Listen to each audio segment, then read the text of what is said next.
하나님 말씀 함께 나누겠습니다. 혹시 여러분 고해라는 말 들어보셨습니까? 고해 뭐 여러 가지가 있는데 불교에 사용하는 고해가 있습니다. 고해는 고통의 말, 고통의 바다라는 말로서 불교 교리 용어죠.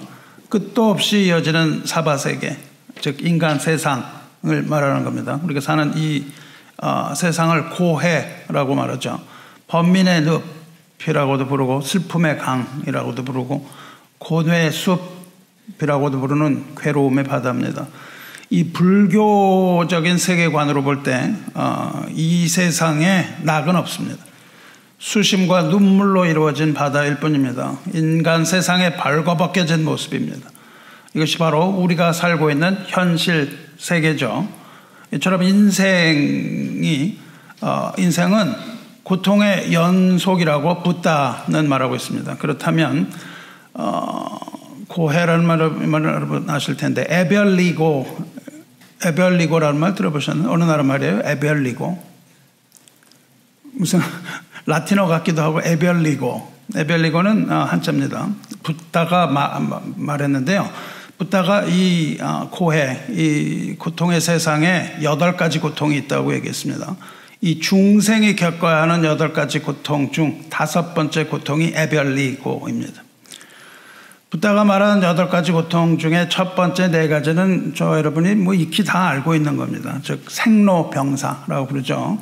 생고, 노고, 병고, 그 다음에 사고 이렇게 되어 있습니다. 생고, 세상에 태어날 때 고통이죠. 그래서 울면서 태어납니다. 노고, 늙어가는 고통이 있습니다. 병고, 병 때문에 겪는 아픔, 고통, 사고, 죽음의 고통이 있는데 이 4가지 중에 어떤 하나가 특별히 더 고통스러운 것이 아니고 다 고통스러운 거예요. 어떤 사람은 병 때문에 아프다고 얘기를 하지만 늙어가는 사람에게는 그 늙어가는 것이 병 걸린 것보다 훨씬 더 고통일 수도 있습니다. 태어나서 아픔, 그다음에 죽음의 고통 이런 것들이 다 그냥 똑같은 고통이에요. 이렇게 4가지 인상이 겪어가는 이 4가지 고통 후에 나오는 게 이 에별리고입니다. 5번째 고통이 에별리고인데 이게 뭐냐면요. 에라는 건 사랑할 에, 별리, 이별이라는 뜻입니다. 그 다음에 괴로울 고, 즉 사랑하는 사람과 헤어져야 하는 괴로움. 이 5번째. 생로병사 후에 오는 게 사랑하는 사람과 헤어지는 겁니다. 그 다음에 나오는 건 이제 미워하는 사람과 같이 살아야 되는 고통이 그 다음에 따라와요. 근데 그 전에는 헤어지는 고통이 있습니다. 이렇게 불교는 헤어지는 것이 아주 고통이라고 말하고 있습니다. 오늘은 이 헤어짐, 즉 흩어짐, 이것이 두 사람의 관계에서는 헤어짐이고요. 더 큰 공동체에서는 흩어짐입니다. 흩어져 버리는 것, 그 흩어짐에 관하여 말씀 나누겠습니다. 이 구약에 있는 느헤미야에 나오는 그 느헤미야를 기록한 느헤미야는 느헤미야의 지도력으로 무너진 성벽과 성문을 다시 세우는 내용입니다. 물론 거기에서 세운 것은 무너졌던 성문과 성벽이지만 사실은 영적인 재건, 영적인 부흥운동, 그리고 무너진 신앙의 개혁에 관한 내용입니다. 느헤미야는 성전과 성문과 성벽의 재건과 영적인 부흥운동 이 2가지 주제를 아주 심도 있고 긴박하게 전개시키고 있습니다. 다시 말해서 재건과 회복, 그리고 언약에 신실하신 하나님께서 어떻게 하나님의 백성들을 보호하고 인도하시는가 하는 이 사실을 아주 강력한 언어로 증거하고 있습니다. 우리 교회의 영적인 각성과 영적인 부흥을 기도하는 가운데 느헤미야를 계속 묵상하고 몇 번에 걸쳐서 느헤미야 설교를 하려고 합니다. 느헤미야는 이스라엘이 포로로 잡혀간 후 제3차, 즉 3번째 포로 귀환이 일어났던 때의 일입니다. 느헤미야는 어디 있었냐 하면은 페르시아에 있었어요. 페르시아 왕실에 있었습니다. 페르시아 왕실에서 왕의 총애를 받던 높은 지위에 있었습니다. 그런데 거기에 있던 그 안락한 지위를 과감하게 포기하고 이제 그 성문과 성벽의 재건 그리고 영적인 부흥을 위하여 나섰던 지도자로서 느헤미야는 아주 책임감이 투철했던 인물이며 비전과 기도의 사람이었습니다. 그리고 현실적으로도 아주 실천하는 사람이었고 협조를 이끌어냈던 대명사였고요. 치밀한 계획과 담력으로 대적들의 방해를 극복한 최종 승리자이기도 합니다. 느헤미야라는 이름은 여호와께서 위로하신다, 하나님의 위로라는 의미입니다. 줄여서 느헤미야를 줄여서 부르는 이름이 나훔입니다. 성경에 여러분에서 나훔도 있죠. 물론 선지자 나훔과는 다른 사람입니다. 하지만 느헤미야와 나훔은 같은 이름입니다. 느헤미야는 수산궁이라는 궁전에 있었습니다. 수산궁은 페르시아의 왕궁 이름이에요. 당시 이제 페르시아가 강력했었죠. 그리고 느헤미야는 이 페르시아의 고관입니다. 느헤미야가 수산궁에서 있을 때에 하난이라는 사람이 두 사람을 데리고 유다 땅을 떠나서 수산궁으로 옵니다. 페르시아가 어디냐면 지금 이란이에요. 지금의 이란에 해당됩니다. 그리고 이 이란이 지금은 이제 이란인데 그때는 페르시아 바사라고 불렀죠. 바사 제국의 수도가 수산궁이에요. 그래서 이것을 찾아보면요, 이 수산궁은 현재 이란의 이스파한이라는 곳에 있습니다. 그래서 제가 거기를 좀 찾아보니까 이 수산궁이 그 이스파한에 있는 유적지예요. 근데 현재 유네스코 세계 문화유산으로 등재가 되어 있습니다. 그러니까 이건 뭐냐, 성경에 나오는 그런 것뿐만 아니라 역사에 분명히 존재하고 현재 유네스코 세계 문화유산으로까지 지정되어 있는 그런 곳이죠. 그러니까 아주 어마어마한 곳이라고 얘기를 할 수가 있습니다. 그것은 이제 수산궁은 그렇게 바사 땅에 있었고요. 이 하나니는 어디 있었냐면 유다 땅에 있었다고요. 예루살렘. 하나니가 있던 곳은 예루살렘 땅이었습니다. 그래서 구글 맵을 제가 찾아보니까 예루살렘부터 수산궁까지 거리가 얼마나 되나 보니까 2,000km 정도 됩니다. 그래서 그 구글 디렉션을 보니까 자동차로 하루 종일 가요. 24시간 걸립니다. 걸어서 가면 19일 걸린다고 나오더라고요. 그러니까 얼마나 먼 거리인지 우리가 상상해 갑니다. 인공위성 사진 이렇게 보니까요, 거기는 그냥 거의 황토고요. 이 중간중간에 이제 푸른 그런 땅들이 조금씩 있어요. 그래서 가는 길을 이렇게 보니까 그냥 보통 길이 아닙니다. 이 하나니가 거기 갈 때 얼마나 힘들게 그냥 거기를 뛰어갔을까 하는 것을 상상해 볼 수 있습니다. 하나니가 누구냐 하면 느헤미야의 형제예요. 근데 하나니야는 그래서 이 먼 곳을 마다하지 않고 달려옵니다. 달려와서 페르시아의 고관으로 있던 형 느헤미야에게 한 가지 사실을 보고합니다.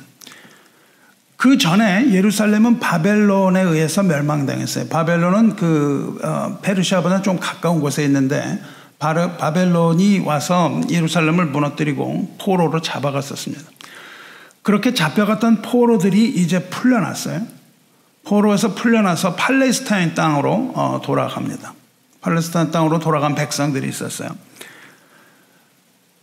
그렇게 돌아갔을 그 당시의 상황인데 이제 그 하나니를 만난 동생을 만난 느헤미야가 그 사람들 어떻게 됐느냐 하고 이제 그 안부를 물어봐요. 그런데 거기 포로 생활에서 돌아왔던 사람들이 숫자도 적을 뿐만 아니라 가난한 사람이었고 또 무기도 갖추지 못했던 사람들이기 때문에 포로로서 나와서 그 예루살렘 땅으로 간 후에 이방인들의 노략 대상이 됐어요. 그래서 아주 그냥 처참한 일을 당합니다. 정확하게 어떤 일이었는지는 기록이 되어 있지 않은데 오늘 말씀을 보면은 그들이 큰 환난을 당했다 이렇게 되어 있습니다. 그러니까 지금 포로에서 돌아오긴 돌아왔는데 아주 큰 환난을 당하고 뿐만 아니라 수치를 당했다 그럽니다. 이 유대인들은요 이스라엘을 떠나게 된 것을 큰 수치로 여겼어요. 그러니까 지금 다시 돌아온 거는 수치라고 생각을 안 하고 오히려 영광이라고 생각을 합니다. 고향 땅으로 돌아가는 것이 영광이다. 이것이 개념이고 우리도 가져야 할 것이죠. 우리가 하나님의 나라 본향에 돌아가는 것이 우리의 수치를 면하는 길인 거예요. 우리의 수치를 면하는 것은 본향으로 돌아가는 그러한 권리를 다시 얻게 되는 겁니다. 인간의 본향이었던 하나님의 나라로 돌아가는 것은 우리의 권리를 되찾는 것이고 그것이 바로 회복이죠. 그랬는데 이 사람들이 거기를 갔는데 수치를 당했다는 겁니다. 그 땅에서 수치를 당하고 능욕을 당했다라고 전해줍니다. 근데 그뿐이 아니라 예루살렘 성벽이 무너졌고 성의 문들이 모두 불탔다. 이런 소식을 전해줘요. 그러니까 사람들은 그렇게 수치당하고 능욕을 당했고 예루살렘 성의 문들이 다 불탔고 성벽이 무너졌다. 이 소식을 들은 느헤미야가 망연자실합니다.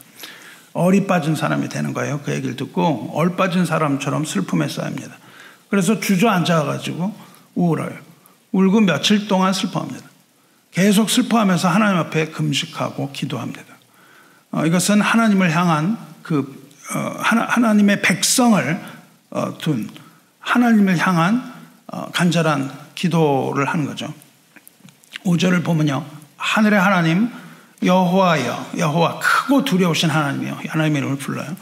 주를 사랑하고 주의 계명을 지키는 자에게 언약을 지키시며 긍휼을 베푸시는 주여 간구하나이다. 이렇게 얘기하죠. 기도를 시작하죠. 누구에게 기도하는가가 우리에게 있어서 가장 중요하다고 제가 누차 말씀드렸습니다. 우리의 정성이 중요한 것이 아니고 뭐 어떤 목적을 가지고 하는 것이 아니라 나의 의로움 이런 것들이 아니고요.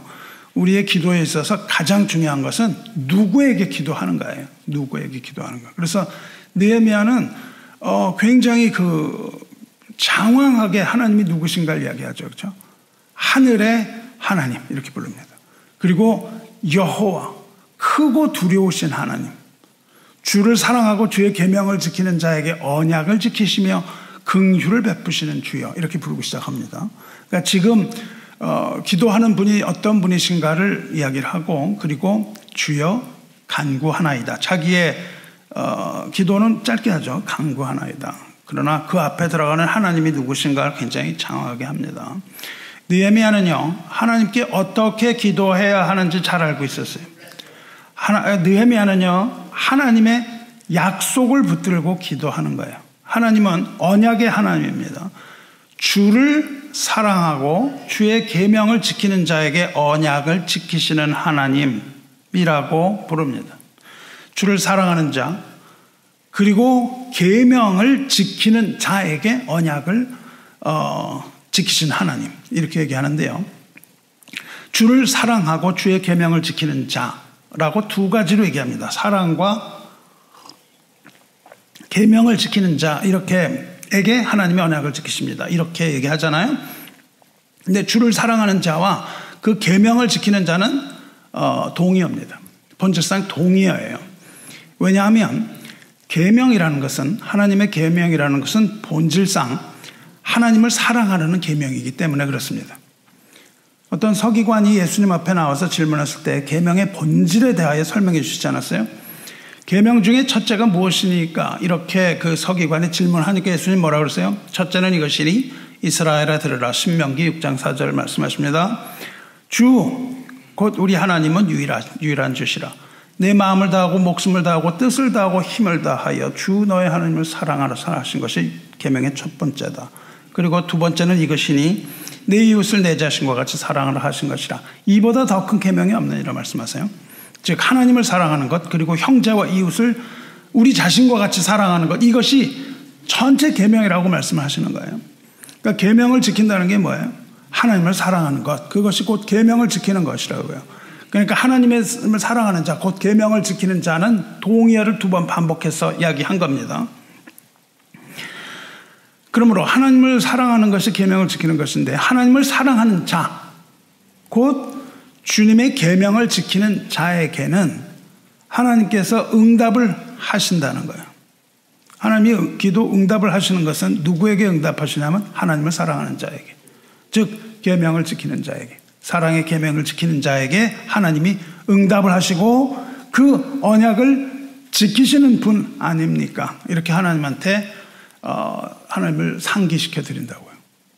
하나님이 그것을 들으시고 하나님을 사랑하는 자, 계명을 지키는 자에게 응답하지 않을 수 없게 만드는 겁니다. 여러분도 그렇게 기도하시기 바라요. 하나님께 하신 말씀을 가지고 기도하면 하나님께서는 그것을 어길 수 없는 분이기 때문에 반드시 거기에 대하여 응답하시는 거예요. 그래서 이것이 뭐 굉장히 장황하고 긴 것 같지만 이 서론, 하나님이 누구신가라는 것에 지금 우리 상황에 하나님의 언약이 지켜지는 것이 중요한 거예요. 그러니까 하나님은 언약을 지키시는 분 아니세요? 이렇게 하나님한테 따지고 들어가는 겁니다. 그러고 나면 하나님께서는 그것을 안 할 수가 없는 거예요. 하나님은 거짓말 하실 수 없는 분이기 때문에 우리가 이렇게 기도할 때는 하나님은 응답하지 않을 수 없습니다. 우리 자녀가요, 아버지가 뭐 어떤 약속을 하셨다고 쳐봐요. 장난감을 사주겠다 이랬는데 장난감이 지금 필요하잖아요. 그럼 어떻게 기도해야 돼요? 아버지, 나한테 장난감 사준다고 약속하지 않았습니까? 이렇게 따지는 거죠. 이렇게 기도하기 시작하는 겁니다. 저는 사랑하는 성도분, 하나님께서 반드시 응답하시는 기도가 있는데, 하나님의 응답하시는 기도는요, 하나님이 말씀하신 약속을 붙들고 기도하는 거예요. 하나님은 신실하시기 때문에, 거짓말 하실 수 없기 때문에, 한번 약속한 것을 깨뜨리실 수 없는 분이기 때문에, 자녀가 그렇게 하나님 말씀 붙들고 기도하면 하나님께서는 반드시 거기에 응답하실 수밖에 없습니다. 그래서 여러분이 하나님의 언약, 이거를 아셔야 돼요. 그렇기 때문에 하나님의 약속을 붙들고 기도하면 응답하실 텐데, 그렇게 하기 위하여 여러분에게 필요한 것이 무엇입니까? 하나님의 약속이 무엇이었는지 이거를 알아야 하나님 앞에 그렇게 기도할 수 있지 않겠습니까? 이것이 바로 우리가 하나님의 말씀을 듣고 공부하고 배워야 하는 이유 중에 하나입니다. 하나님에 대해서 알고 하나님의 말씀을 이해하면서 그 약속을 붙들고 기도하시기 바랍니다. 그러면 하나님은 그것에 대하여는 거절하지 못하십니다. 이것은 아주 분명한 사실이에요. 하나님께서는 그걸 절대 거절하지 못하십니다. 그리고 여기서 우리는 하나님이 왜 그 약속을 붙들고 하는 기도에 응답하시는지 우리가 알 수 있는 거예요. 왜 그렇습니까? 왜냐하면 하나님은 언약을 지키신 하나님이라는 것이기 때문이죠. 하나님은 언약을 지키시며 긍휼을 베푸시는 주님이라고 얘기합니다. 언약을 베푸시며 긍휼을 베푸시는 주님, 이렇게 되어 있는데요. 언약이라는 단어와 긍휼이라는 단어는 뗄래야 뗄 수 없는 한 쌍이에요. 언약과 긍휼은 동일한 말입니다. 여기서 긍휼이라고 번역했는데, 지난주 금요 성찬 예배 나오신 분 들으셨겠지만 긍휼이라고 번역한 단어가 헤세드입니다. 헤세드. 지난 금요 성찬 예배에서 뭐라 그랬어요? 다윗이 오직 나는 여호와의 풍성하신 사랑에 힘입어, 그렇게 얘기하죠. 거기서 뭐라고 번역했죠? 사랑이라고 번역했어요. 하나님의 풍성하신 사랑 때문에 내가 산다는 겁니다. 그 사랑, 이렇게 부르짖지 않았어요? 거기서 사랑이라고 번역한 단어가 오늘 긍휼이라고 번역한 단어와 동일한 단어예요. 그러니까 사랑이라고도 번역이 되고 긍휼, 불쌍히 여김이라고도 번역이 돼요. 하나님의 긍휼이라는 것은 곧 인간을 불쌍하게 여기셔서 사랑하시는 마음, 이겁니다. 그러니까 하나님께서 우리를 사랑하시는데, 우리를 사랑하시는 그 근원, 동기, 이건 뭐냐면 불쌍히 여기시기 때문에 사랑하신다는 겁니다. 그러니까 하나님의 긍휼과 하나님의 사랑 동일한 거예요. 이것을 무슨 사랑이라고 그러냐면은 언약적 사랑이라고 지난 금요일에 설명했습니다. 듣지 못하신 분은 지난 금요 성찬 예배 설교 녹화를 보시면 이것이 왜 언약적 사랑인가 여러분 아실 수 있습니다. 그래서 여러분이 빠지질 마셔야 되는 거예요. 하나 빠지면은 수업 하나 빠지면 어떻게 돼요? 수업 빠지면 어떻게 됩니까? 그 다음에 조금 몰라요. 아, 내가 모르는구나. 열심히 복습을 해야죠. 그 다음에 하다가 보면은 드랍. 코스를 드랍하는 건데, 여러분, 이 신앙의 코스는 드랍하시면 안 되는 거예요. 빠지면 안 됩니다. 절대 빠지질 마세요. 이거 빠졌다가는 큰일이 나는 거예요. 여러분이 대학 갈 때 한 번 빠지고 두 번 빠져서 야, 드랍해, 큰일 났네, 이런 생각 안 들어요? 자녀가 그러면 그냥 뭐 때려서라도 시키잖아요. 왜 때려요? 자기는 다 빠지면서, 하나님의 말씀에 다 빠지면서 자녀는 왜 때립니까? 자녀가 이렇게 괴롭혀요. 그러지 마시고 여러분이 빠지지 마셔야 됩니다. 언약적 사랑이라는 게 뭐예요? 벌써 이게 뭐 언약적 사랑이 뭐야 이게? 이렇게 되면 이게 이해가 잘 안 되기 시작하는 겁니다. 언약적 사랑이 있고 선택적 사랑이 있다고 말씀드렸어요. 언약적 사랑이라는 것은 무슨 뜻이죠? 언약적 사랑이라는 것은 하나님께서 한 번 하신 약속을 끝까지 지키신다는 언약입니다. 끝까지 그를 포기하지 않고 지키시는 거예요. 하나님이 구원하겠다고 약속하신 자에게 끝까지 그 사랑 버리지 않는 거예요. 끝까지 사랑을 버리지 않고 마침내 구원하신 하나님의 열심이며 언약을 지키시며 보호하시는 언약적 사랑입니다. 이것을 또 해가지고 항상 말씀드리잖아요. 한 번 구원은 영원한 전혀 다른 얘기예요. 그렇게 이해하시는 게 아닙니다. 근데 하나님은요, 한 번 구원은 영원한 구원 이런 말장난이 아니고 하나님의 언약적 사랑이라는 건요, 한 번 구원하신 백성을 끝까지 버리지 않고 가시는 거예요. 그걸 뭐라고 불렀었죠? 성도의 견인이라는 교리라고 말씀드렸잖아요. 하나님이 끝까지 붙들고 가시는 거예요. 우리의 어떠함이 아니라 우리는 인내하고 참으며 하나님께서 우리를 끝까지 이끌어 가심, 그겁니다. 그것이 바로 언약적 사랑이에요. 그러니까 하나님은 한번 붙잡은 하나님의 자녀는 절대 놓지 않으시는 거예요. 열심을 가지고 하나님이 구원하십니다. 그래서 우리에게 뭐가 있어요? 소망이 있다고요. 내 힘으로 가려고 하면 소망이 없습니다. 그러나 하나님께서 나는 힘들지만은 하나님께서 이끌어 가시기 때문에 나에게 소망이 있는 것이죠. 그래서 믿는 자에게는 절망이란 말이 없다니까요. 우리에겐 절망이란 단어 아예 존재하지 않아요. 왜냐하면 우리가 하나님께 모든 것을 다 맡기기 때문에 그렇습니다. 느헤미야는 하늘의 하나님, 크고 두려우신 하나님, 주를 사랑하고 주의 계명을 지키는 자에게 언약을 지키시며 긍휼을 베푸시는 주님에게 간구하고 있다고요. 이걸 여러분이 잘 아셔야 돼요. 우리가 누구에게 간구하는가? 달림에게 간구하고 이 우상에게 절하는 것이 아니고 우리는 이러한 하나님께 간절하게 기도드리는 거예요. 하나님께서 어떻게 이러한 간절한 기도를 물리치실 수가 있겠습니까? 우리가 이걸 그 다음에 읽지 않아도 결과가 어떻게 되는지 우리는 잘 알 수가 있는 것이죠. 6절 보십시오. 이제 종이 주의 종들인 이스라엘 자손을 위하여 주야로 기도하며 그랬습니다.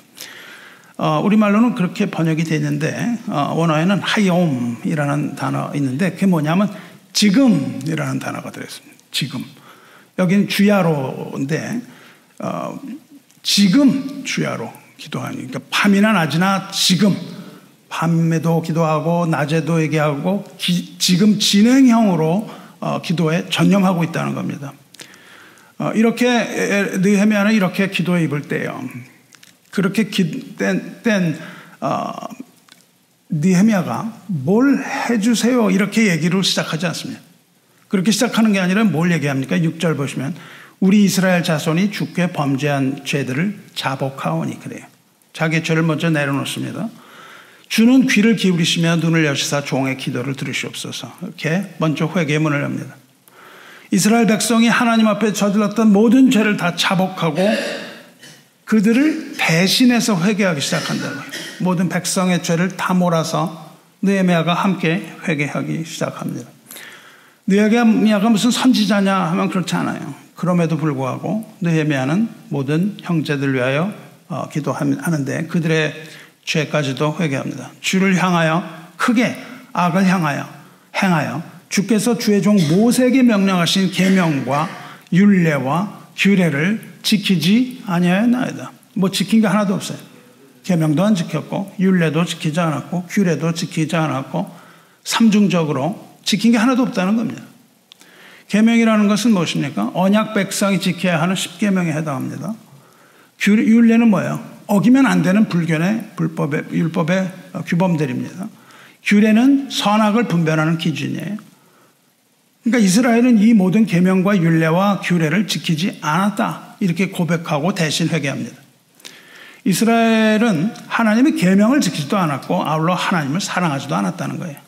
계명을 지키지 않았다는 건 하나님 사랑하지 않았다는 뜻이죠. 그렇다면 계명을 지키지 않은 이스라엘 백성에 대해서 어떻습니까? 하나님은 언약을 지키실 의무가 있어요, 없어요? 없죠. 지금 얘기를 합니다. 하나님을 사랑하고 계명을 지킨 자는 하나님께서 언약을 지키실 거라고 하셨다 이거잖아요. 근데 지금 느헤미야는 아주 처참한 지경으로 몰아가죠. 하나님을 사랑하고 계명을 지키는 자에게 하나님 언약을 지킨다고 그러셨습니다. 그러한 하나님께 내가 기도합니다. 우리가 하나님을 사랑하고 하나님의 계명을 지켰으니 하나님의 언약을 지키세요. 이렇게 기도를 해야 되잖아요. 그러면 희망이 있잖아요. 근데 지금 어때요? 하나님, 근데 우리는 하나님 사랑하지도 않고 계명 지키지도 않았는데 하나님도 그러니까 언약 지키실 필요 없잖아요. 이러고 끝이 나야 되는 거죠. 그래가지고 하나님이 우리를 언약 지키실 의무도 없고 긍휼히 여기실 이유도 없는 거 아닙니까? 이렇게 되는 거잖아요. 아주 처참한 단계에 들어간 거예요. 사실은 하나님이 그렇게 해서 우리가 하나님의 긍휼을 하심을 받아야 되는데 우리는 뭐 다 지킨 게 없다고요. 하나님 사랑하지도 않고. 그런데 느헤미야가요, 여기까지 기도했던 느헤미야가 한 가지를 딱 기억을 해내요. 뭐라 그러냐면요, 하나님께서 모세에게 명령하신 것을 기억합니다. 여러분이 성경 말씀을 알아야 되는 이유예요. 다니엘이 어떻게 하나님 음성을 들었냐면 그 에레미야가 한 말씀을 딱 기억을 하면서 그때 하나님의 예언의 말씀을 깨닫는다고요. 그러니까 하나님께서 우리에게 말씀하시는 여러 가지 방법이 있습니다. 하나님은 이 멀티 채널이세요. 한 가지로 얘기하시는 게 아니라 여러 가지 방법, 우리가 알 수 없는 무한한 가지수로 우리와 소통을 하신다고요. 그 중에 하나가 뭐냐면은 예언의 말씀을 기억나게 하는 거예요. 하나님 말씀 기억나게 합니다. 여러분이 성경을 암송하고 성경을 필사하고 이런 것들이 유익한 이유는 하나님 말씀이 기억하는 거예요. 성령께서 우리가 필요할 때 하나님 말씀 기억나게 하시는 거예요. 이 느헤미야가 지금 절망적인 상태에 됐잖아요. 하나님이 구원하실 이유가 하나도 없게 됐잖아요. 근데 기억을 해낸다고요. 뭐라 그러냐면은 8절 보세요. 옛적에 주께서 주의 종 모세에게 명령하여 이르시되, 모세에게 하나님 하신 말씀이 기억이 나요. 만일 너희가 범죄하면 내가 너희를 여러 나라 가운데 흩을 것이오. 이것은 이 출애굽을 한 이스라엘 백성이 가나안 땅에 거의 다 왔을 때 모세가 피를 쏟으면서 그 백성에게 설교합니다. 그때 설교한 것 중에 하나예요. 그게 신명기가 바로 그겁니다. 28장에 64절에 여호와께서 너를 땅 이 끝에서 저 끝까지 만민 중에 흩으시리니, 하나님이 흩으시겠다는 겁니다. 네가 그곳에서 너와 내 조상들이 알지 못하던 목석 우상을 섬길 것이라. 하나님이 그렇게 말씀하세요, 모세에게. 그러니까 너희들은 흩어질 것이다 이야기를 하신다고 그렇습니다. 이스라엘 족속이 왜 흩어지고 왜 나라가 망하고 이방 땅에 왜 포로로 끌려갔는지를 분명히 깨닫는 겁니다. 왜 그렇게 된지 말씀하세요. 그러니까 이제 희망은 없어요. 이스라엘은 하나님의 계명을 멸시하고 죄를 졌기 때문입니다. 희망이 없어졌습니다. 그런데 거기에 한 조각 희망이 떠오르는 거예요. 조그만 희망이 떠오릅니다. 그건 어디냐면 느헤미야가요, 또 다른 하나님의 언약을 기억해내는 거예요. 지금 바로 그것을 기억 딱 하고, 하나님 우리가 죄를 졌습니다. 우리에게 이제 더 이상 희망이 없습니다. 이랬던 느헤미야가 또 하나의 기억을 합니다. 9절 뭡니까? 만일 내게로 돌아와 내 계명을 지켜 행하면, 내게로 돌아와서, 너희가 계명을 지키지 않았다 할지라도 돌아와서 내 계명을 지키면, 계명을 지켜야 되는 건 계속 있습니다. 그렇죠? 그런데 계명을 지키지 않았다고요. 계명을 지키지 않아서 끝난 게 아닙니다. 그것이 아니라 내게로 돌아오면이에요.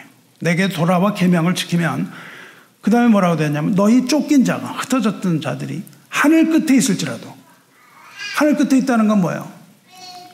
너무 멀어서 갈 수 없는 그런 곳이잖아요. 하늘 끝에 있을지라도 내가 거기서 그들을 모아 그러신다고. 다시 모아요. 내 이름을 두려고 택한 곳에 돌아오게 하리라 말씀하세요. 내 이름을 두려고 택한. 그러니까 지금 한 가지 희망은 뭐예요? 돌아와요. 돌아와. 희망이 바로 그것입니다. 만일 내게로 돌아와, 즉 죄를 회개하고 죄로부터 돌이켜서 하나님께로 돌아가면 원래의 복된 상태로 되돌리겠다, 그 말씀을 하고 계신다고요. 현재 상황은 하나님이 잊어버리신다는 겁니다. 아무리 중한 죄라 할지라도 하나님 앞에 회개하고 돌이키면 하나님께서 용서하지 못할 죄는 없다는 겁니다. 회개하고 돌아서는 자에게는 어떤 죄도 묻지 않고 그 죄를 기억조차 하지 않겠다고 하나님이 약속을 하신 거예요. 그래서 느헤미야는 이번에는 이 약속을 단단히 붙들고 기도한다고요. 이 돌아와라는 말을 붙들고 기도하는 겁니다. 이제 포로된 자와 흩어진 자들 하나님께서 다시 모으시겠다고 얘기하세요. 앞에서는 흩으시겠다고 얘기하시고 이제는 모으겠다고 얘기를 하십니다. 아무리 먼 곳에 있다 할지라도 하나님께서 샅샅이 다 찾아내서 모두 다 데려오겠다. 어디에 있든 상관이 없다. 죄가 얼마나 중해서 얼마나 먼 곳에 있다 할지라도 하나님께서는 그것을 데려오겠다 하신 그 약속의 말씀을 붙들고 계속 기도합니다. 어디로 돌아가게 한다고 그러셨어요? 하나님의 이름을 두려고 택한 곳입니다. 하나님의 이름을 두려고 택한 곳이 어디예요? 하나님의 이름을 두시는 곳이 어디입니까? 그것이 바로 하나님의 집이라고 불러요. 하나님의 집. 하나님의 집은 하나님의 이름이 있는 곳이에요.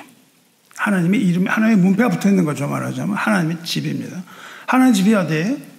우리가 바라는 천국이죠. 하나님의 나라, 하나님의 집이 천국입니다.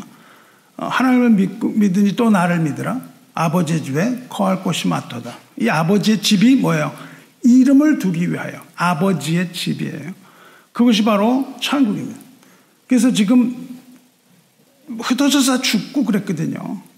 그렇지만 하나님께서는 그 사람들 다 모으시는 겁니다. 그래서 하나님의 집으로 부르세요. 하나님의 집, 하나님의 이름을 두려고 택하시는 곳은 큰 의미에서는 천국인데 이 시점에서는 뭐예요? 이 땅에 있는 이스라엘의 예루살렘을 말합니다. 예루살렘이에요. 그리고 현재 시점에서는 거기가 어디예요? 오늘날 교회입니다. 교회가 바로 하나님의 이름을 두신 곳이에요. 하나님이 견디지 못하시는 것은 하나님의 이름을 둔 곳에서 우상을 섬기는 겁니다. 하나님의 이름이 있는 곳에서 하나님을 섬기지 않는 거예요. 그래서 그 안에 있는 것을 하나님은 가장 가증하게 생각을 하십니다. 이 바깥에서 어떤 일이 일어나는 것보다는 교회 내에서 하나님을 섬기지 않고 다른 생각들을 하는 것, 이것을 하나님은 견디지 못하신다고요. 여기가 바로 하나님의 이름을 두신 곳이에요. 뭐라고 그럽니까? 이 집은, 살아계신 이 집은 살아계신 하나님의 교회요. 진리와 기둥의 터이라 이렇게 말씀하세요. 이 집이 어디예요? 아버지의 집, 하나님의 이름을 두시려고 택한 곳입니다. 그래서 그렇게 돌려보내시는 거예요. 느헤미야는 하나님의 이 언약을 붙들고 이 언약을 기억하면서 그것을 이루어 주시기를 간절하게 기다리는 거예요. 그러니까 이 기도의 제목은 뭐예요? 너희가 돌이키면, 너희가 회개하면, 이것입니다. 사랑하는 성도 여러분, 우리가 이제 왜 흩어지는지 아시겠습니까? 흩어진다는 말은요, 여기서 흩어진다는 말은요, 뭐 뿔뿔이 이렇게 흩어진다는 말이 있기도 하지만 분열한다는 뜻이에요. 홀로 남겨진다는 그런 의미이기도 합니다. 모두가 불행하게 다 흩어져 버리고 불행하게 갈라져 버린다는 뜻이에요. 반대로 모인다는 단어는요, 다수가 한 공간에서 만난다는 의미이기도 하지만 한 가족이 된다는 뜻입니다. 뜻이 하나가 된다는 뜻이에요. 한 가족이 된다, 한 마음으로 행복을 누린다, 이런 것이 모인다는 뜻입니다. 흩어짐은 무엇을 의미합니까? 파탄을 의미해요. 분쟁을 의미합니다. 분열을 의미해요. 모임은 뭐죠? 하나님과의 만남, 하나님과의 창조적인 만남, 그런 거예요. 교회가 하나님 앞에 죄를 지으면 어떻게 됩니까? 하나님께서 흩으십니다. 흩어지는 이유는 뭐예요? 교회가 흩어지는 이유는 죄를 지었기 때문에 하나님 앞에 분열하고 투쟁하고 싸웠기 때문에 하나님께서는 흩어버리시는 거예요. 죄를 짓는다는 게 뭐죠? 계명을 지키지 않는다는 뜻입니다. 교회가 하나님의 계명, 하나님의 계명을 지키지 않으면, 다시 말해서 사랑의 계명을 지키지 않는다면은 하나님께서는 그러한 교회를 흔들어서 산산조각을 내시는 겁니다. 하나도 이상할 게 없어요. 하나도 이상할 게 없습니다. 하나님은 그렇게 하기에 한치의 망설임도 없는 분입니다. 하나님은 자기의 성전을 무너뜨려 버리신 분이에요. 하나님께서는 교회를 흔들어서 그렇게 흩어지게 하십니다. 이제 우리 교회는 누가 이걸 흔들고 계세요? 하나님이 흔드시는 겁니다. 하나님이 흔드시기 때문에 이런 지경에 다다라는 거예요. 왜요? 우리가 서로 사랑하지 못했기 때문입니다. 간단합니다. 형제를 사랑하지 않는 교회가 도대체 어떠한 존재의 의미가 있겠어요? 아무런 의미가 없습니다. 형제는 내가 사랑하지 않는데 하나님은 사랑한다고요? 천만에요. 그런 거짓말은 하지 마시기 바랍니다. 누구든지 하나님을 사랑하라고 하고 한다고 하고 하노라 하고 그 형제를 미워하면 이는 거짓말하는 자니 보는 바 그 형제를 사랑하지 않는 자는 보지 못하는 바 하나님을 사랑할 수 없느니라. 형제를 사랑하지 않는 자는 하나님을 사랑하지 않는다는 것이고 그것은 곧 하나님의 계명을 지키지 않는다는 뜻입니다. 눈에 보이는 형제를 사랑하지 않는 것은 곧 하나님을 사랑하지 않는 것입니다. 형제 사랑이 없는 곳 그것은 하나님의 교회가 아니라고요. 그래서 하나님께서 흩으시는 교회입니다. 우리 교회를 말하죠. 흩어지는 교회가 되어버렸습니다. 하나님께 범죄하는 교회는 흔드시고 쉐이크하시고 흩으십니다. 이 한마디 하나님께 범죄하는 교회는 흩어진다. 이 한마디를 우리는 가슴에 새겨야 돼요. 이 한마디로 우리는 우리 개인 속에서 일어난 어떤 것들 또 우리 교회에서 일어난 갈등, 분열, 고립이 어디서부터 왔는가를 알 수 있습니다. 형제를 사랑하지 않는 데서부터 오는 거예요. 이것을 깊이 생각해 보면 모든 사람이 마침내 떠나고 결국 죽음을 통해서 우리가 고독한 영혼이 되는 걸 보게 되는 거예요. 이렇게 분열하면 어떻게 됩니까? 죽음을 통하여 흩어집니다. 죽음을 통하여 흩어진다는 것은 우리가 고독한 영혼이 되는 거예요. 구원받지 못한 영혼이 되는 겁니다. 성도 여러분, 흩어진 백성은요, 하나님 앞에서 영적으로 흩어진 백성은 마침내 죽음에 이르러 고독한 영혼이 되는 겁니다. 그래서 불교는 그런 걸 잘 본 거예요. 불교가 뭐라고 얘기해요? 죽음처럼 본질적인 고통이라고 얘기하거든요. 이 세상에서 우리가 하나님 사랑하고 계명을 지키지 못하는 자는 하나님의 언약 안에 있지 않은 사람이에요. 그래서 우리는 우리에게 구원이라는 것이 존재하지 못합니다. 결국은 흩어져 버리는 거예요. 애별리고 이 사랑하는 사람과 헤어지는 것은 죽음만큼 처절한 고통이라는 겁니다. 사랑하는 사람과 헤어지는 것이 사별하는 것이 얼마나 큰 고통이에요. 그럼에도 불구하고 많은 사람들이 특히 교회를 다닌다고 하는 사람들 중에 많은 사람들이 이 죽음에 이르기도 전에 서로 배신하고 반목하고 다투며 교회를 그냥 위한다는 말을 가지고 풍지박산을 내고 결국 피차 서로 사랑하고 연합하지 못하고 돌아서 버리지 않습니까? 이것이 현실이고 이런 교회는 하나님이 기뻐하시는 교회가 아니죠. 성도 여러분, 느헤미야는요 예언을 보는 정확한 눈이 있었어요. 그리고 하나님의 말씀을 듣는 정확한 귀를 가지고 있었습니다. 그래서 이 사실을 깨닫는 거예요. 모세에게 통하여 하신 이 말씀을 깨달아요. 그래서 기도 가운데 그 얘기를 한다고요. 이스라엘 흩어지면 뭐예요? 그들의 죄악 때문이었다는 것을 알고 하나님 앞에 그걸 고백을 합니다.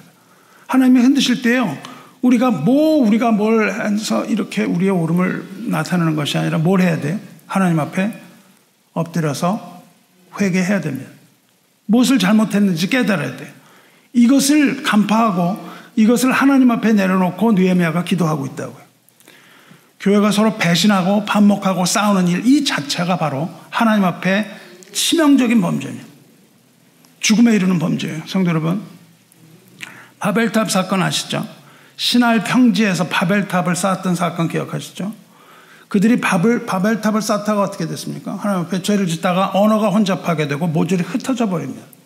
죄의 결과가 뭐예요? 흩어짐이었다고요. 그리고 그들이 흩어져서 아직까지도 수많은 종족으로 다 나누어지지 않았어요? 이것은 하나님 앞에 범죄하면 흩어지고 만다는 사실을 극명하게 보여줍니다. 이유야 어쨌든 간에 이러한 비극을 막기 위해서 우리는 먼저 뭘 해야 돼요? 회개하고 그 원인이 되는 죄를 근원부터 차단해 주실 것을 기도해야 되는 겁니다. 죄가 조금씩 자라면 결국은 사망에 이른다는 것을 잊지 말아야 합니다.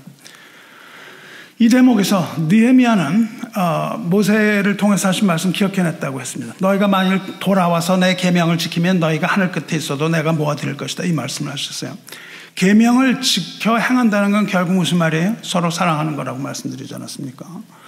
누구라도 사랑하지 않는 그 죄에서 돌이켜서 서로 사랑하라는 주님의 계명 지킨다면 하나님께서 다시 한 자리로 모으시겠다는 겁니다. 사랑하면 모이게 된다. 이것을 우리가 이것을 가슴에 새겨야 돼요. 범죄하면 흩어진다. 사랑하면 모이게 된다. 이 두 가지입니다. 이 말씀에 우리가 생각하고 있는 모든 인간 세상의 모든 종류, 화합, 일치, 조화, 평화 등의 메시지 다 들어있는 겁니다. 사랑할 때 그런 것들이 다 이루어지는 거예요. 화합하려고 노력하는 게 아니에요. 사랑하면 모이게 되는 겁니다. 사랑하면 하나가 되는 거예요. 저 여러분이 이것을 깨달을 수 있다면 이런 화합과 일치와 조화가 우리로 하여금 죽음까지 이기게 해주는 거예요. 죽음을 이기기 위하여 우리에게 필요한 것은 사랑이라고요. 화합, 일치, 조화 이렇게 하나 되어 예수 그리스도의 몸으로서 우리가 죽음을 이기고 일어나게 되는 거예요. 마침내 사랑이 충만한 천국으로 우리를 인도하여 주신다는 이 사실을 깨달아야 되는 거예요. 그냥 뭐 이렇게 간단한 얘기가 아닙니다. 왜냐하면 주님의 계명에 순종하여 서로 사랑하며 믿음 생활하는 것이 바로 구원이에요. 그것이 구원의 모습입니다. 그것이 없다면 우리의 구원에 대해서는 다시 생각해 봐야 됩니다. 불교에서 말하는 이 애별리고 이 죽음이 갈라놓은 이런 이별이 죽음의 고통이라면 이러한 비극을 반전시켜야 되는 것이죠. 우리의 믿음에는 이것에 대한 반전이 있습니다. 우리가 서로 만남을 도모하는 것은 지극히 행복한 천상의 일, 하늘의 일이 아니고 무엇이겠습니까? 그러니까 우리의 사랑은요, 여기서의 어떤 사랑이 아니고 하나님 나라의 컨텍스트에 들어있는 거예요. 이 하나님 나라라는 걸 잊어버리고 우리의 사랑, 서로 여기서 잘 지냅시다.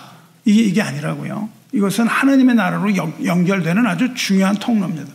이렇게 서로 화합하고 형제가 연합하여 동거하는 것이 하나님 보시기에 선하고 아름답다고 말씀하십니다.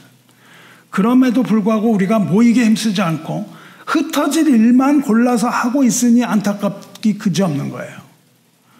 저는 사랑하는 성도 여러분, 모이게 힘써야 하는 겁니다. 모여야만 천국의 기쁨을 나눌 수가 있는 거예요. 모이지 않는 교회는 결국 어떻게 돼요? 뿔뿔이 헤어지게 되는 거예요. 왜냐하면 사랑이 없기 때문에. 사랑하지 않는 교회는 고통을 당하게 되는 겁니다. 그리고 교회가 고통을 받을 때 어떻게 돼요? 여러분 교회 다니시는 분들은 교회가 고통받고 이럴 때 가장 큰 고통을 성도가 받아요. 여러분의 삶에 그냥 디렉트 임팩이에요. 교회가 어떤 일이 있으면요, 여러분 삶에 그냥 바로 여러분의 영혼에 영향을 주는 거예요. 이 사랑하지 않는 교회는 고통을 당하는 거예요. 고통받을 때 우리 영혼도 고통받아요. 왜? 한 지체이기 때문에 그렇습니다. 한 지체이기 때문에 그래요. 모여야 하는 거예요. 모여야 우리의 생각이 하나가 됩니다. 그래야 의견도 수렴이 되고 소통도 일어나고 마음도 교류되고 생각과 신앙이 하나 되는 거예요. 모여서 하나님 말씀 듣고 성령 충만을 기도해야 되는 겁니다. 모여야만 서로 사랑할 수 있는 것이죠. 모이지 않고 서로 알지도 못하는데 무슨 사랑이 싹트겠어요. 모여야만 하나님의 사랑이 그 위에 부어지는 거예요. 모여야만 사랑의 활력을 만들어낼 수 있는 겁니다. 그러기에 우리는 힘써 모여야 돼요. 모여서 하나님 말씀 들으며 모여서 하나님의 나라에 대하여 서로 머리를 맞대고 하나님의 나라를 어떻게 전파할 것인가 주님의 일을 도모하고 모여서 뜨겁게 사랑하고 찬양하고 이런 것이 하나님 기뻐하시는 교회의 모습입니다. 차갑지도 뜨겁지도 않은 교회는 주님께서 토해버린다고 하셨고 촛대를 옮긴다고 하셨어요. 히브리서 10장 오늘 읽은 10장을 읽어보시기 바랍니다.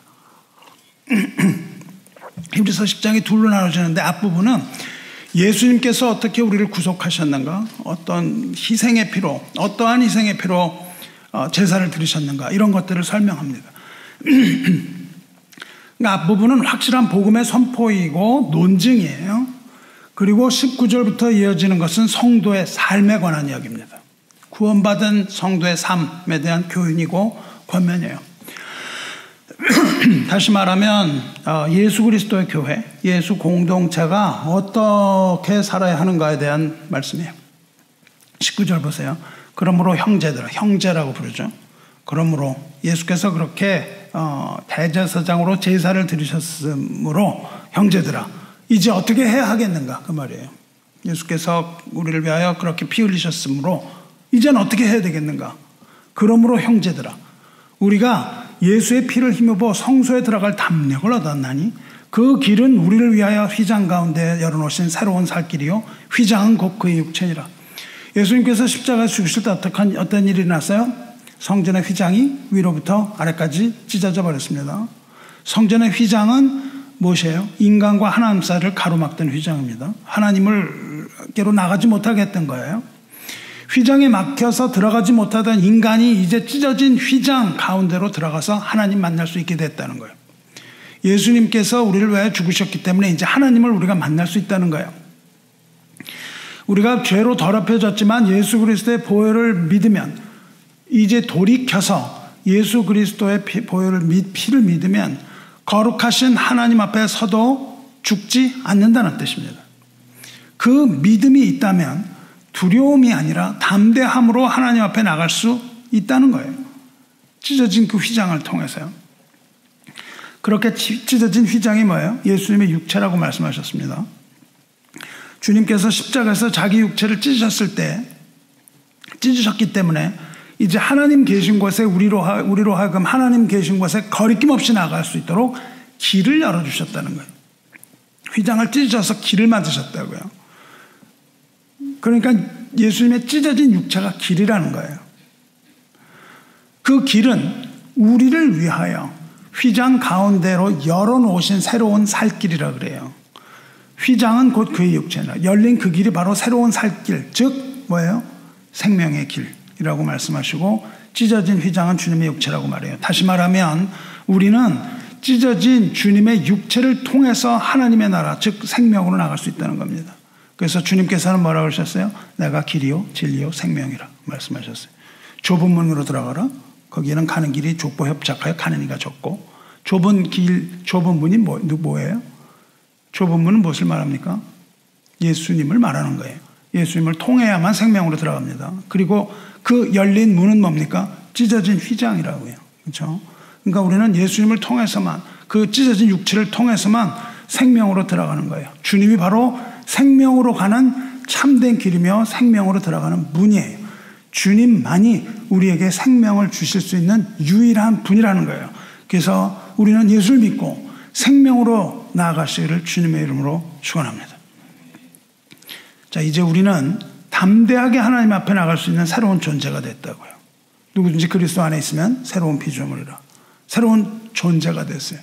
그러면 새로운 존재로 거듭났는데, 새로운 존재로 거듭난 우리는 도대체 무엇을 해야 하느냐, 그 말입니다. 무엇을 해야 하느냐. 이제 우리가 할 일은 첫 번째로 뭐냐면 하나님께 나가는 거예요. 아, 우리는 하나님께 나갈 수 있구나. 그리고 가만히 있으면 무슨 소용이 있겠어요? 실제로 하나님 앞에 나가야죠. 그죠? 그러니까 첫째로 우리가 해야 되는 것은 믿음으로 담대하게 하나님 앞에 나가는 거예요. 21절 보세요. 또 하나님의 집 다스리는 큰 제사장이 계심에 우리가 마음의 뿌림을 받아 악한 양심으로부터 벗어나고 몸은 맑은 물로 씻음을 받았으니 참마음과 온전한 믿음으로 하나님께 나아가자. 여러분, 하나님께 나가셔야 돼요. 두려움 없이 하나님 앞에 나갈 수 있습니다. 무엇을 힘입어서? 예수 그리스도의 피를 힘입어서, 우리를 사랑하신 하나님의 온전한 사랑을 힘입어서, 독생자를 주신 그 하나님의 사랑, 그 독생자가 우리를 위하여 흘리신 그 피를 의지하여 하나님 앞에 담대히 나갈 수 있음을 깨달을 뿐만 아니라 실질적으로 하나님 앞에 나가셔야죠. 우리가 죽지 않고 하나님에 나갈 수 있다는 사실을 아는 것뿐이라면 무슨 유익이 있겠어요? 온전하게 우리가 걸어서, 두 발로 걸어서 하나님 앞에 나가야 하지 않겠습니까? 그걸 뭐라고 부르죠? 그것을 믿음이라고 부르는 거예요. 믿음. 우리가 담대하게 나갈 수 있음, 그러므로 실제 액션에 취하는 것, 이것이 믿음이에요. 여러분, 여기 나가서 버스를 타면은 캠브리지 간다는 거 알면 뭐예요? 믿어야 탈 거 아니에요. 안 믿으면 타겠어요? 믿어야만 타는 거죠. 그렇죠? 제가 뭐 어디 가세요, 그걸 안 믿으면 안 탈 거 아니에요? 믿은 사람은 어떻게 해요? 탄다고요. 반드시 타야 됩니다. 그것을 우리는 믿음이라고 불러요.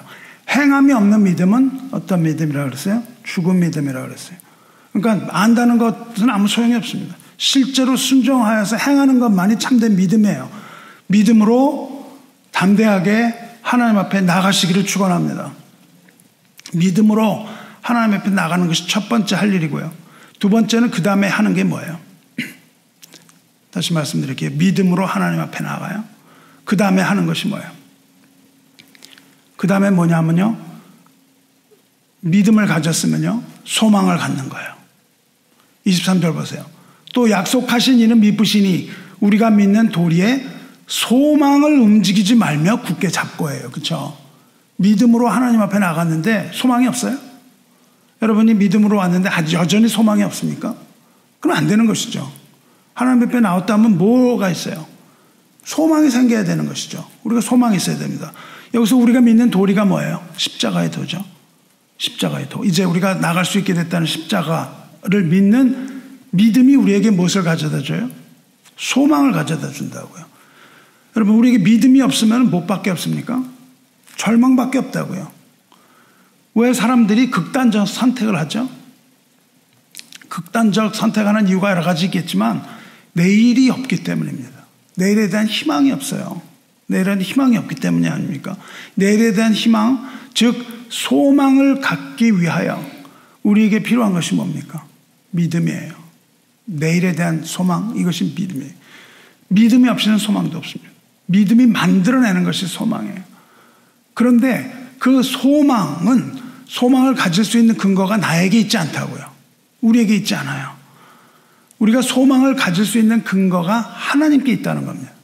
하나님께 있는 거예요. 하나님께서 신실하고 언약을 지키시기 때문에, 끝까지 언약을 지키시는 분이기 때문에, 우리를 절대 포기하지 않는 분이기 때문에 우리는 믿음을 놓치지 않는 겁니다. 그것이 우리에게 있다면 믿음을 붙들 수가 없어요.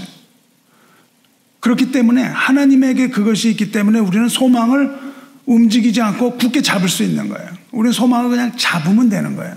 우리가 소망을 만들어내는 것이 아니죠. 우리가 가지고 있는 것은 믿음인데 믿음이 무엇을 만들어내요? 소망을 만들어요. 그 소망은요, 좋은 일이 앞으로 있을 거다, 그게 아니에요. 소망은 뭐와 관계가 돼요? 언약이라고요. 그러니까 소망이라는 것은 하나님이 반드시 하신다는 겁니다. 뭐 있을 수도 있고 없을 수도 있는 이런 확률이 아니에요. 우리가 쓸데없는 희망을 갖죠.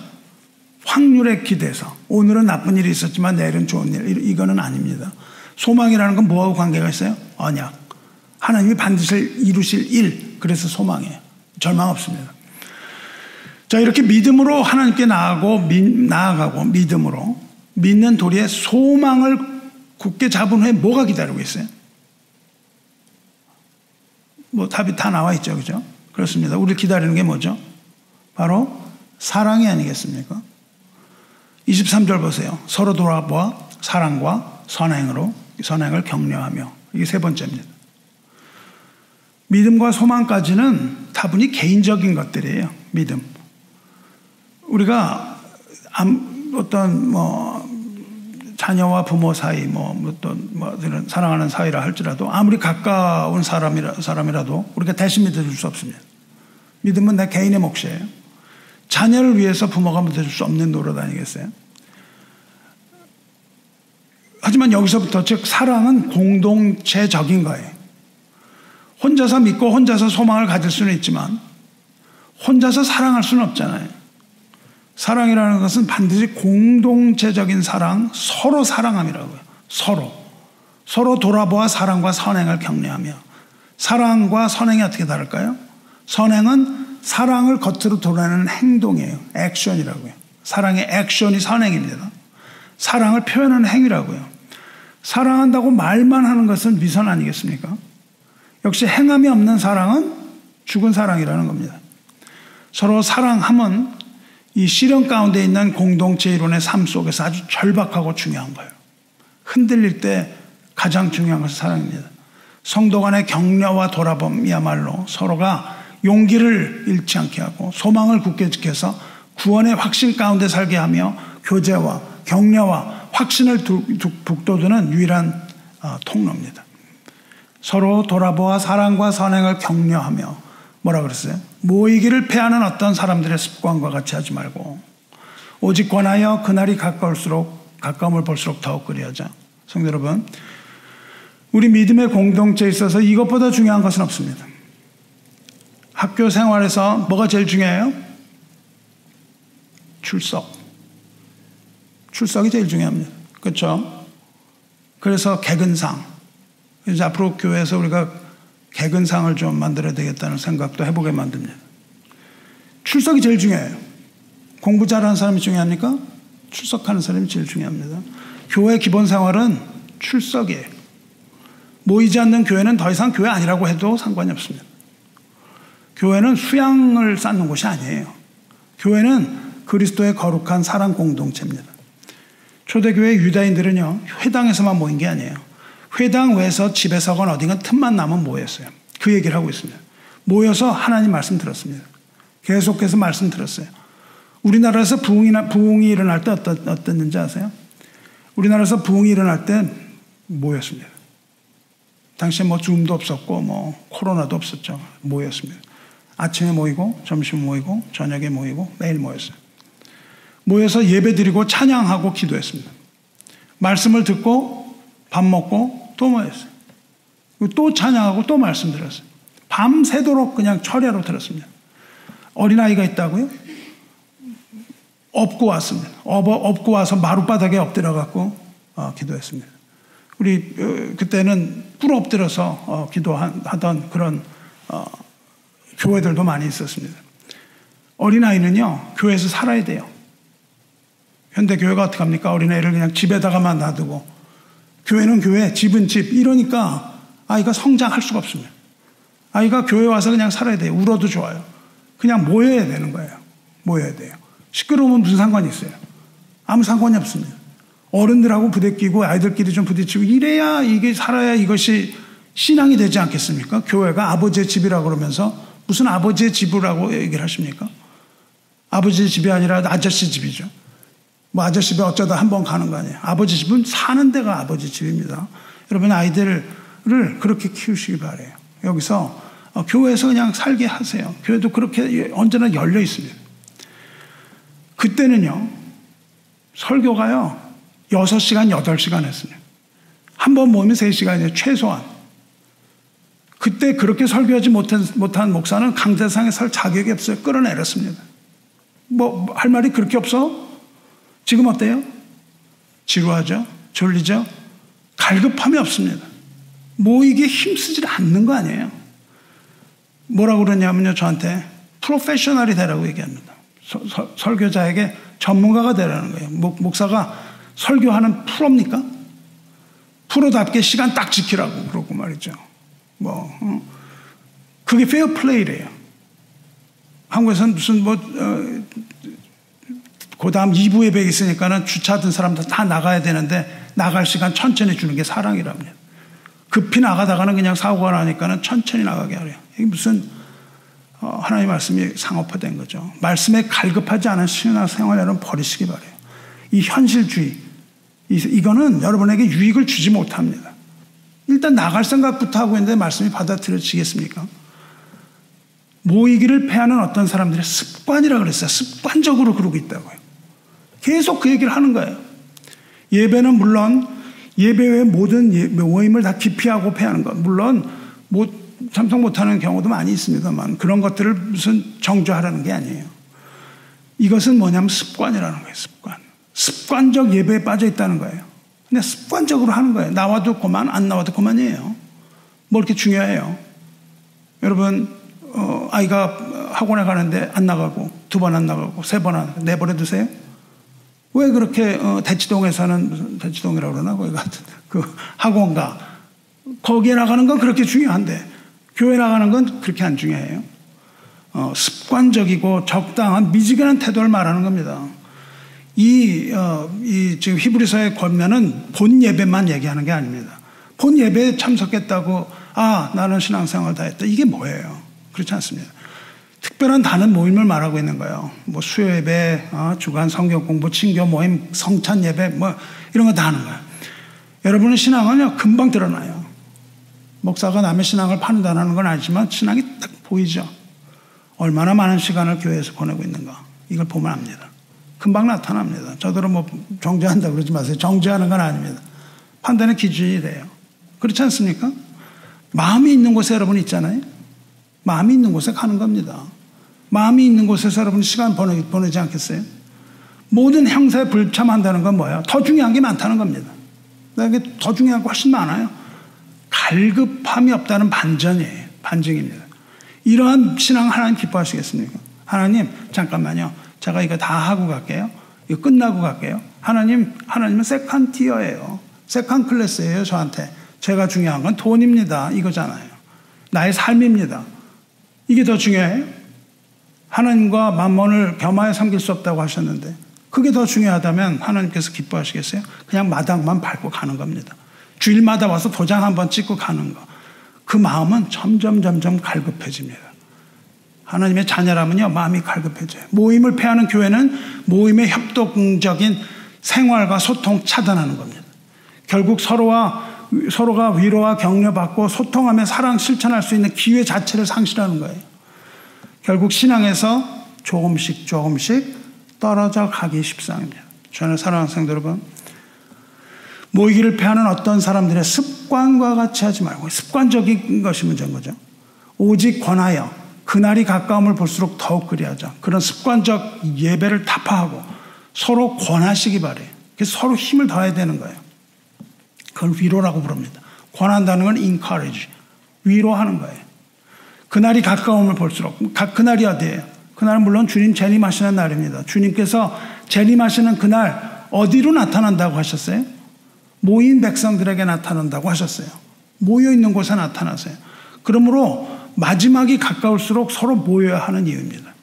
그날은 물론 재림과 구원, 그리고 구원과 심판이 동시에 일어나는 날이에요. 그 심판의 날이 가까우면 가까울수록 모이기를 게을리하지 말라는 거예요. 더욱 열심을 내서 앞으로 다가오게 될 그 고난과 박해와 심판의 날에 서로 격려와 위로를 통해서 담대하여지라는 뜻입니다. 서로 담대함을 나누라는 거예요. 부지런히 모이는 교회라야 참된 교회입니다. 교회의 영적인 것은요, 그냥 드러나요. 영적으로 내가 하나님을 어떻게 믿고 이런 지식, 이건 아무 소용이 없어요. 안 나타납니다. 그런 것으로는. 모이기에 게으르지 않고 부지런히 모이고 열심히 내시기 바래요. 마음에 부담이 되죠. 마음에 아주 부담됩니다. 그렇죠? 저도 이런 얘기를 들을 때마다 그냥 저런 얘기를 자꾸 하셔 그러는데 부담 가지시라고 하는 얘기입니다. 마음의 부담. 이건 저는요, 마음의 부담 가지시라고 하는 얘기가 아니에요. 그런 거짓말 하면 안 돼요. 마음의 부담을 가지셔야 돼요. 부담이 없는데 어찌 희생이 있어요? 희생이 없는데 무슨 사랑이 있습니까? 없어요.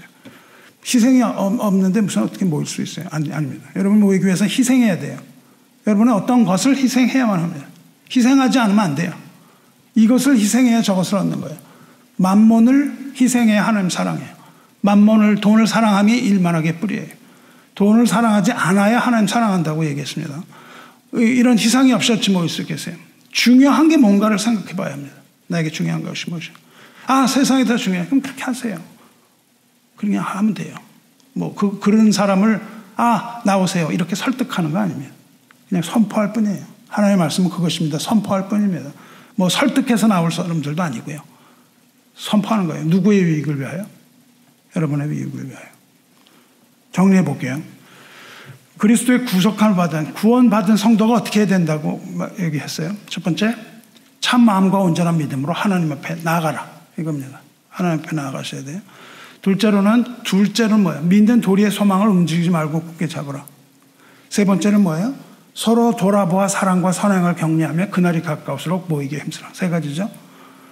그리스도인들은 뭡니까? 믿음이 거울이 돼서 서로의 영적인 상태를 살펴줘야 되는 거예요.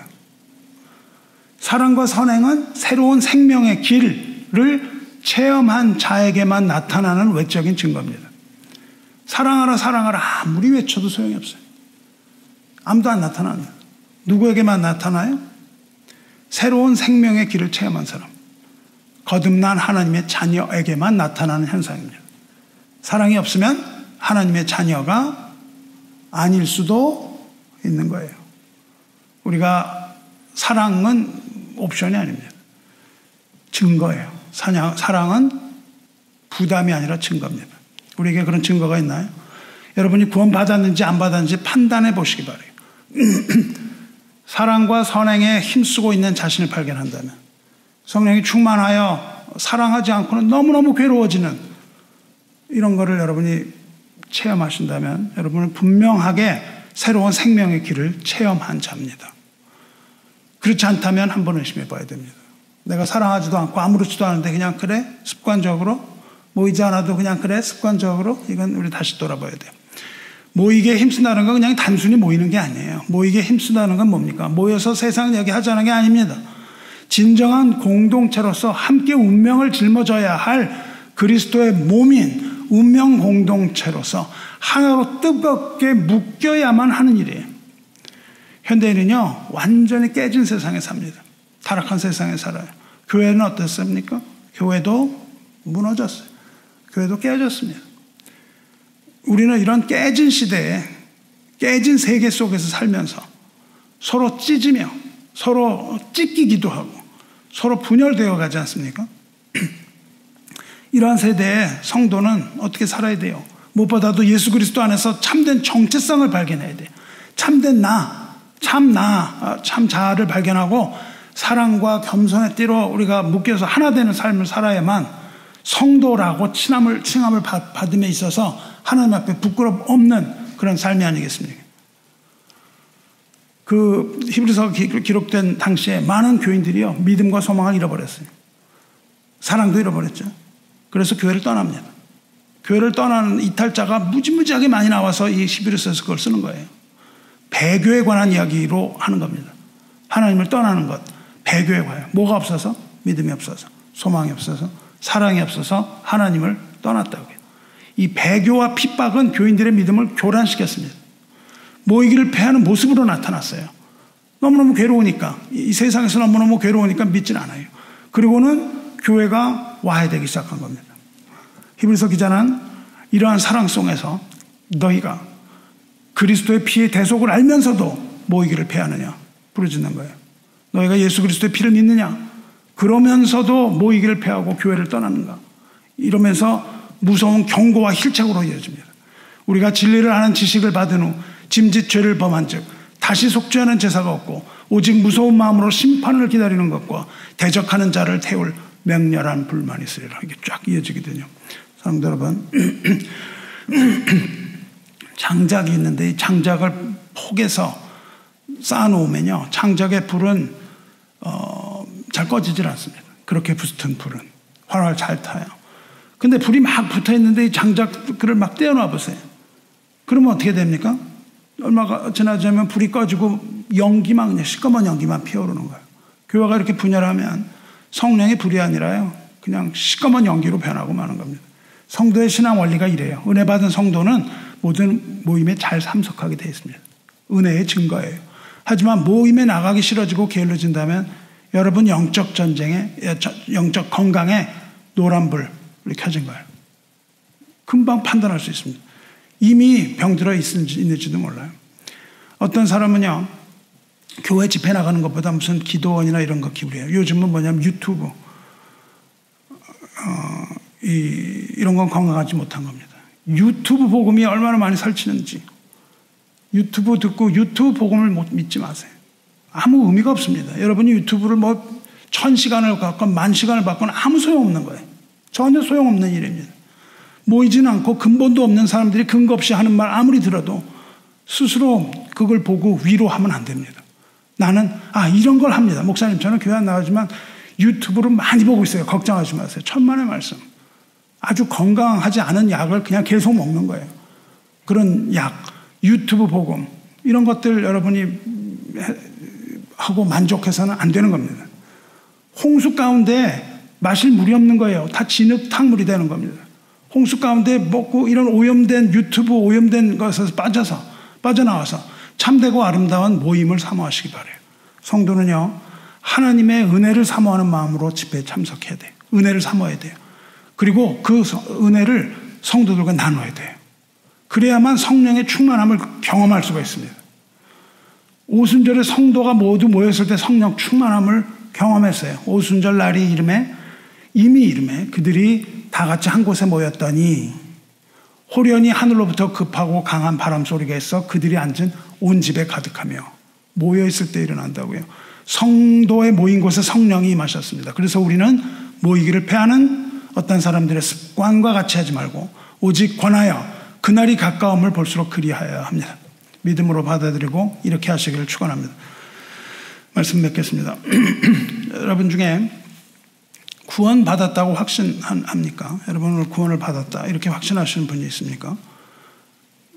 그렇게 확신한 근거가 뭐예요? 그것은 겉으로 나타나는 사랑과 선행이 아니겠습니까? 그렇다면 오늘 이 권면을 따라서 말씀을 받아들이셔야 됩니다.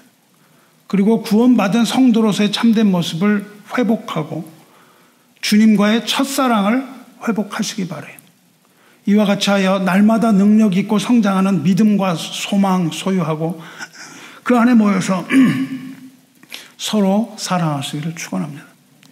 믿음과 소망과 사랑, 이 세 가지는 항상 있을 것인데 그 중에 제일은 사랑이라 말씀하셨거든요. 사도 바울이 한 그 말은 사도 바울 혼자의 생각이 아니고 히브리서가 강력하게 그것을 뒷받침하고 있습니다. 우리는 그 때가 가까울수록 모이기를 게을리하지 마시기를 축원합니다. 이제 교회가 다시 리셋되는 과정에서 첫 번째 해야 되는 건 뭡니까? 모이기를 패하는 어떤 사람들의 습관과 같이 하지 말고 마지막이 이를수록 더욱 서로 권면하여 모이자, 이겁니다. 모이지 않는 교회는 목사가 아무리 설교를 열심히 해도 소용이 없습니다. 이것은 여러분들의 몫이에요. 모이는 것은 그렇게 모이기를 힘쓰시기를 축원합니다. 기도하겠습니다. 사랑과 은혜의 하나님 아버지, 오늘 예배 통하여 은혜 베푸신 하나님께 감사와 존귀를 올리나이다. 남은 형제들이 큰 환난 당하고 능욕을 받으며 예루살렘 성은 무너지고 성문들은 불탔다는 소식을 들은 느헤미야가 앉아서 울고 슬퍼하며 하늘의 하나님 앞에 금식하며 기도할 때 그의 슬픔을 불쌍히 여기시고 그의 기도를 들으사 언약을 지키시며 긍휼 베푸시는 주여, 오늘날도 이를 애통하게 여기며 주 앞에 간구하는 하나님의 종들의 기도를 들으시고 느헤미야의 언약의 말씀 생각나게 하셨던 것처럼 우리에게도 하나님의 선하심과 신실하심을 보이사 은혜를 하늘로부터 부어주시옵소서. 죄를 지은 자를 흩으시나 회개하고 자복하며 돌이키는 자에게 또다시 긍휼을 보이시는 자비의 하나님, 우리가 이제 돌이켜 하나님의 보좌 앞에 나아가 엎드리기 원하오니 우리 모든 죄를 용서하여 주시고 사랑과 은혜가 충만하게 하여 주시옵소서.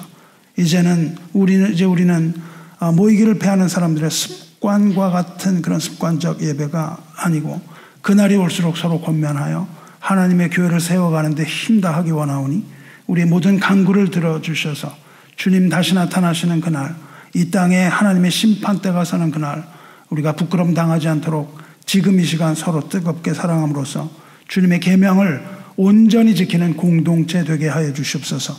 우리를 위하여 몸을 찢으시고 새로운 살 길, 새 생명의 길을 여신 우리 주 예수 그리스도의 거룩하신 이름으로 기도드리옵나이다. 아멘.